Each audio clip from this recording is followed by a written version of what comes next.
మీరు as a రైటర్గా, as an యాక్టర్గా ఈ సినిమాలో స్టోరీ ఇచ్చారు, స్క్రీన్ ప్లే చేశారు. Then one question is why not direction?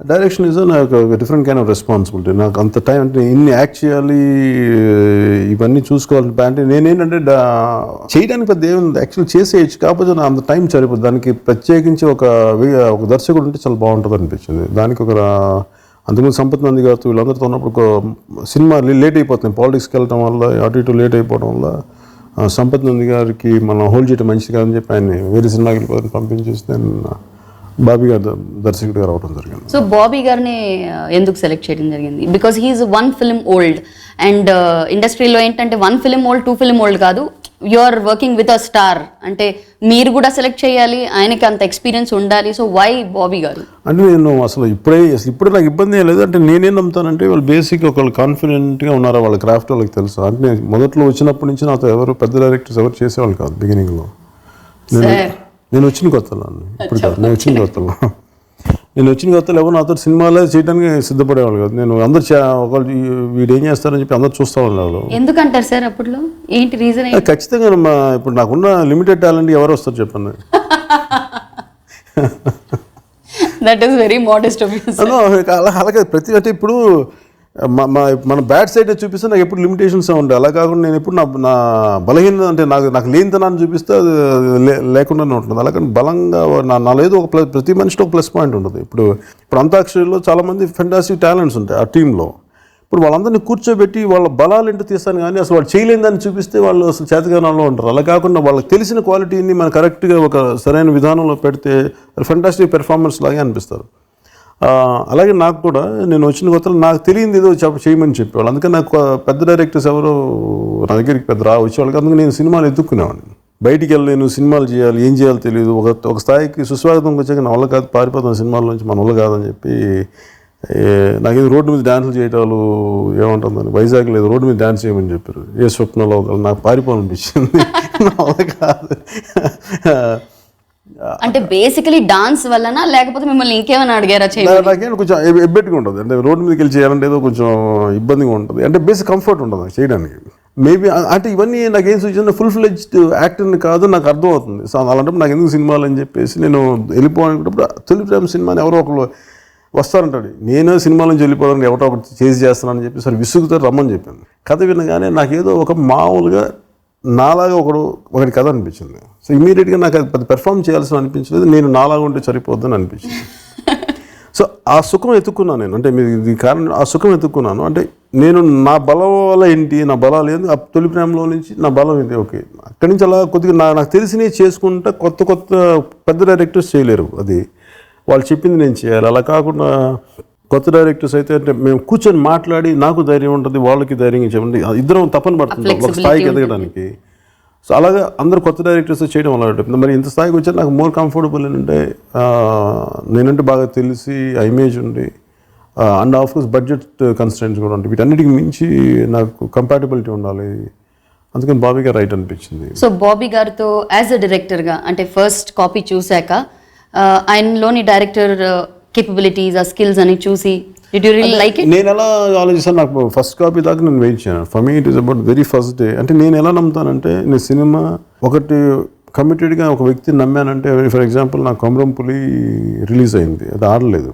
Maybe ఒక లిమిటెడ్ బిజినెస్ చేసింది అది అనుకున్నప్పుడు ఆ రోజు అందరూ డైరెక్టర్ వీళ్ళందరూ డిసప్పాయింట్ అవుతున్నప్పుడు నేనేంటంటే నా డైరెక్షన్ కించపరచను. ఇప్పుడు ఫెయిల్ అయిపోతే ఒకలాగా, సక్సెస్ అయిపోతే ఒకలాగా ఉంటుంది. నేను ఇన్ఫాక్ట్ సూర్యకి గిఫ్ట్స్ కూడా ఇచ్చాను, సూర్యకి. ఎందుకంటే క్రియేటివ్ ప్రాసెస్లో ఏదైనా జరగచ్చు. అంతేగాని నాకు కూర్చోబెట్టి ఫస్ట్ కాపీ నుంచి చేయడం అలా ఉండదు. నేను ఒకరిని నమ్మాను కదా, వాళ్ళతో ప్రయాణిస్తాను, వాళ్ళని సంపూర్తిగా నమ్ముతాను. అలా బాబీ అని వెరీ ఫస్ట్ మీటింగ్ అప్పుడు చూడగానే చాలా అబ్సల్యూట్ క్లారిటీతో ఉన్నాడు. ఏదైనా మాట్లాడుతుంటే చాలా నాతో ఎలాంటి సినిమా చేయాలి అది కానీ ముందు తనకి కొంత నేను చేసిన నోట్స్ అన్ని ఇచ్చాను. ఫస్ట్ స్క్రీన్ ప్లే నేను చేయాలి, ఒక బేసిక్ అవుట్లైన్ ఇవన్నీ చేసి తనకి ఇచ్చాను.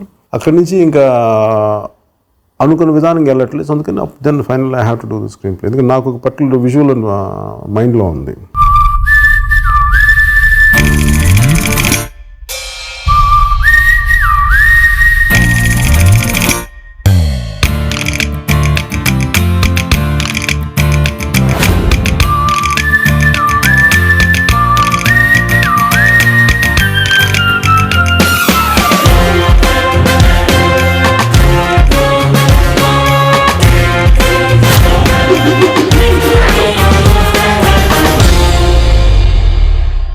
Coming to your association with the producer Sharath Marar గారు, మేము చాలా చదివాము విన్నాము that he is one of your very good friends అని.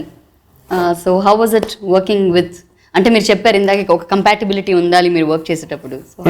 అంటే శరత్ నాకు ఆల్మోస్ట్ ఫ్రమ్ జానీ ముందు నుంచి తెలుసు నాకు.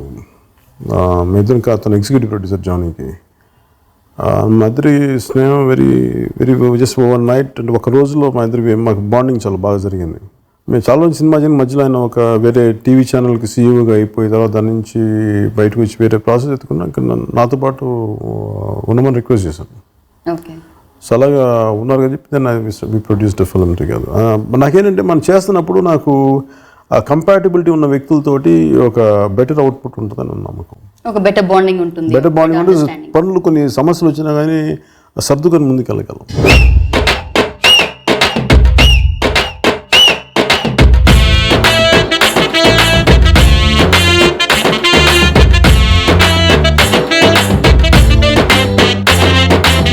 సో ఒక రైటర్గా మీరు సర్దార్ గబ్బర్ సింగ్ కథకి ఎంతవరకు తృప్తి పడ్డారు?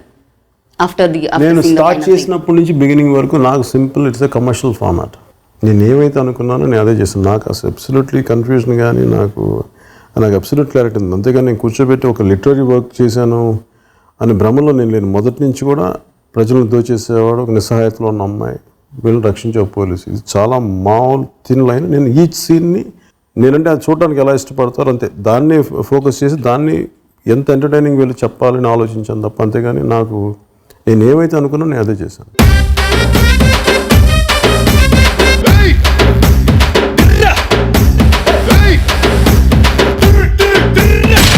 So coming to songs sir, haunting, Tauba Tauba ఇలాంటి పాటలు we are really liking it. Actually డిఎస్పీతో మీరు ఇంతకు ముందు కూడా I think you've done few projects. DSP third film. Okay, so how was the music మీద మీకున్న క్లారిటీ ఏంటి? ఆఫ్ కోర్స్ ఆడియో లాంచ్ అయిన తర్వాతే హిట్ అయిపోయింది అనుకోండి. బేసిక్గా నేను మ్యూజిక్ చాలా ఎక్కువ ఉంటాను చిన్నప్పటి నుంచి. అంటే మేబీ నేను కొంత ఏంటి ఇవన్నీ కాకుండా కర్ణాటిక్ మ్యూజిక్ చాలా ఇష్టం వ్యక్తిగత. నేను కొంత వైలిన్ నేర్చుకున్నాను జంట స్వరాల దాకా. సో ఆ టాలెంట్ ని గబ్బర్ సింగ్ ఎప్పుడు చూపిస్తున్నారు మాకు? లేదు సార్, అది నా కోసం. అది అంటే ఏమంటే కారణం ఏంటంటే నాకు బేసిక్ మ్యూజిక్ అంటే చాలా ఇష్టం. అంటే ఒక్కటి కాదు, వరల్డ్ మ్యూజిక్ వింటూ ఉంటాను, డిఫరెంట్ కైండ్స్ ఆఫ్ మ్యూజిక్. దాంట్లో ఒక్కొక్క సందర్భానికి ఒక రెలవెంట్ బీట్ ఏదో ఉంటే బాగుంటుంది అని ఇక్కడ ఒకసారి పాట ఏంటంటే ఒక థాట్ ఇలాంటిది ఏదో ఉంటే బాగుంటుందని. సో ఆ రెలవెంట్ థాట్ ప్రాసెస్ని ఒకసారి మ్యూజిక్ డైరెక్టర్గా షేర్ చేసుకున్నాను. అలాగే దేవితోటి ఇవన్నీ చేసి నాకు ఎలాంటి సందర్భంలో వస్తుంది, దీనికి ఎందుకు ఇలాంటి ఇదే ఉండాలని చెప్పినప్పుడు తను బాగా అర్థం చేసుకుని has given a fantastic music. So ఈ సర్దార్ గబ్బర్ సింగ్ లో ఎందుకు పాట పాడలేదు sir? We were actually waiting, మీరు ఏమైనా ఒక చిన్న జింగిల్ అయినా పాడతారేమో. అదేదో ఒక ఫామ్ లా పెట్టుకోలేదండి, అది సహజంగా జరిగితే మేము ఇష్టపడుతున్నాం వినడానికి. వై ఐడెంటిటీ సింగ్ అని నాకు భయం ఏంటంటే దాన్ని సహజంగా రావాలి, అంతేగాని ఇప్పుడు ప్రతిసారి ఆశిస్తున్నారు కదా అని చెప్పి నాకు చేయటం నాకు ఏముంటుందని ఒక చట్టంలో ఇరుక్కుపోవడం నాకు ఇష్టం. If it happens well and good, otherwise దాన్ని ఫోర్స్ చేసి నేను చేయలేనేది.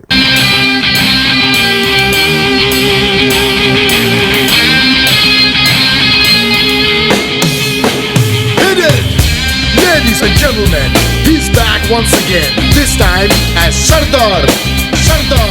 So all the bad guys, Khabardar. Gabbar Singh, Sardar Gabbar Singh. Gabbar Singh, he's back to do something. Gabbar Singh, Sardar Gabbar Singh, he's back to do something. Sardar